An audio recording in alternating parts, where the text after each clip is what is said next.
Oke, baik. Assalamualaikum warahmatullahi wabarakatuh. Perkenalkan saya Nurul Hasana dengan NIM 4112001026 dari kelas AM 3A pagi.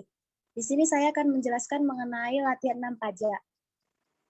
Yang pertama, soal nomor 1 itu terdapat 2 soal. Yang pertama, Ibu Aini merupakan memiliki toko emas dan telah dikukuhkan sebagai PKP. Pada bulan Januari 2019, terjadi transaksi penjualan emas perhiasan sebesar 150 juta.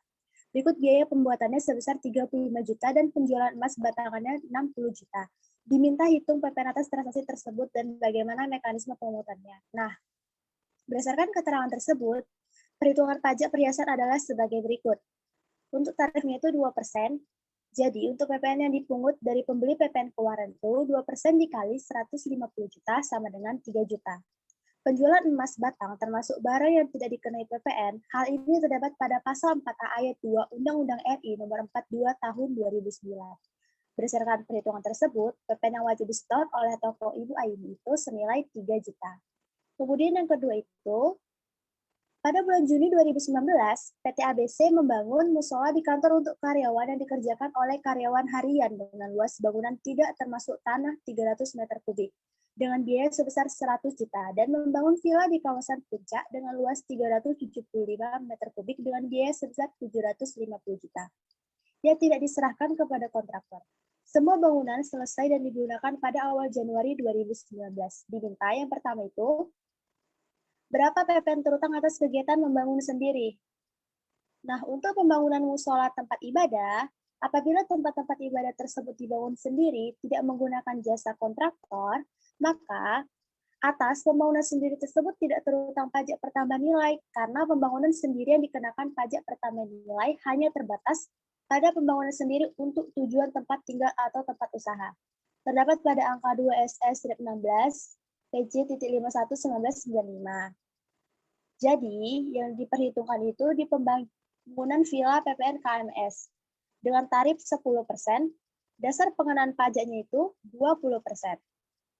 Jadi, 10% dikali 20% dikali 750 juta itu dari biaya pembangunan villa tadi. Jadi, 10% dikali 150 juta sama dengan 15 juta. Kemudian, yang B, kapan PPN atas kegiatan membangun sendiri harus dilunasi dan kapan paling lambat dilaporkan ke KPP. Nah, paling lambat pembayaran tanggal 15 bulan berikutnya setelah berakhirnya masa pajak. Bagi pengusaha kena pajak yang melakukan kegiatan membangun sendiri wajib melaporkan PPN KMS menggunakan SPT masa PPN dan masa pelaporan paling lambat pada akhir bulan berikutnya setelah masa pajak berakhir. Kemudian soal nomor 2, PT Dewi Angkasa Tour dan Travel adalah perusahaan yang bergerak di bidang usaha biro perjalanan wisata bertempat kedudukan di Jalan Raya Sudirman nomor 1 Jakarta 14420.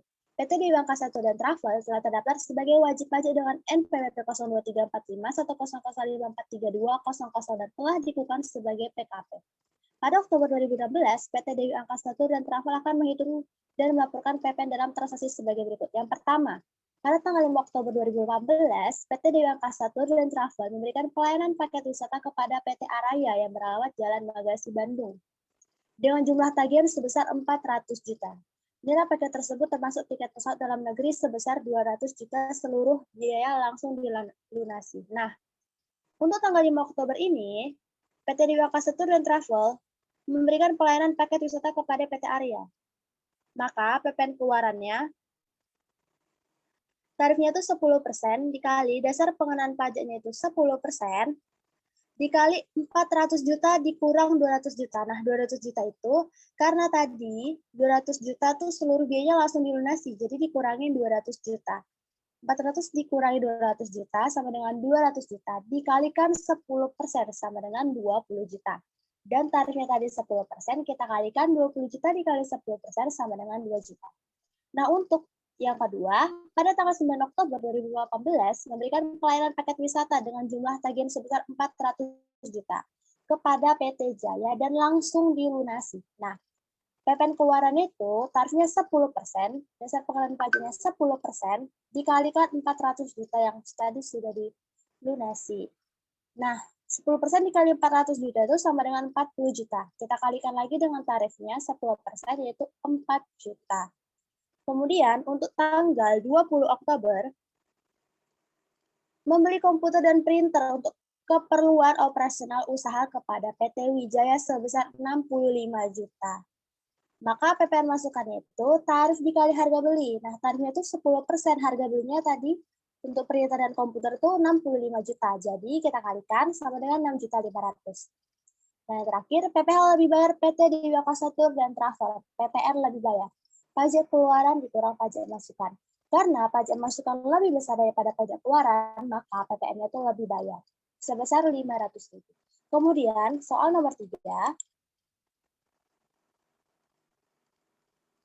Nah, dealer mobil roda dunia pada bulan Oktober 2018 melakukan penjualan kendaraan bermotor bekas kepada pelanggannya. Pertama, tanggal 2 Oktober menjual 4 unit kendaraan roda 2 merek Honda Vario tahun 2014 seharga 7 juta.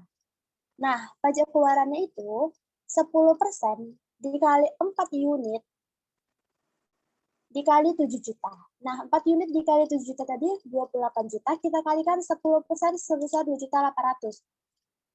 Kemudian untuk pajak masukannya itu tarifnya 90% dikali 2.800.000 itu dari pajak keluaran tadi sama dengan 2.520.000. Nah, untuk PPN terutangnya 2.800.000 dikurang 2.520.000 sama dengan 280.000. Kemudian yang untuk tanggal 10 Oktober menjual kendaraan roda 4 Toyota 4 tahun 2014 sebanyak 2 unit senilai 100 juta. Maka pajak keluarannya seperti di tanggal 2 Oktober tadi, kita kalikan 10% dikali 2 unit dikali 100 juta. Nah, 2 unit dikali 100 juta itu sama dengan 200 juta. 200 juta dikali 10% sama dengan 20 juta. Kemudian untuk pajak masukannya 90% dikali pajak keluaran tadi, yaitu 20 juta. Maka hasilnya 18 juta. Untuk PPN terutangnya, pajak keluaran dikurang pajak masukan, yaitu 2 juta. Kemudian untuk tanggal 12 Oktober itu tidak dikenakan PPN.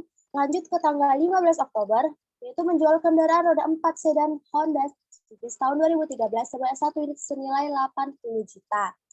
Nah, pajak keluaran itu 10% dikali 1 dikali 80 juta sama dengan 8 juta.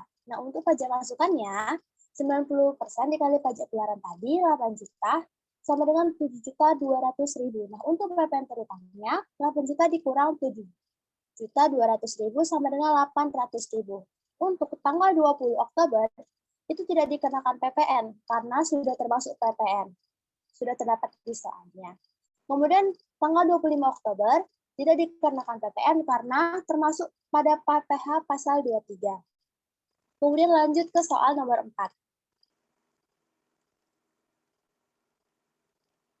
Untuk soal nomor 4, PT SNS merupakan perusahaan jasa ekspedisi dan kemudian Pak Burhan ingin mengirimkan paket. Paket Pak Burhan tersebut dikenakan harga sebesar 550.000. Hitunglah PPN yang harus dibayarkan Pak Burhan. Nah, untuk tarifnya itu 1%. Untuk menghitung PPN-nya, dikalikan 550.000. 1% dikali 550.000 sama dengan 5.500. Nah, harga setelah PPN itu kita tambahkan 550.000 ditambah 5.500 tadi, jadi 555.500. Nah, untuk PPN yang harus dibayarkan Pak Burhan itu sebesar 5.500.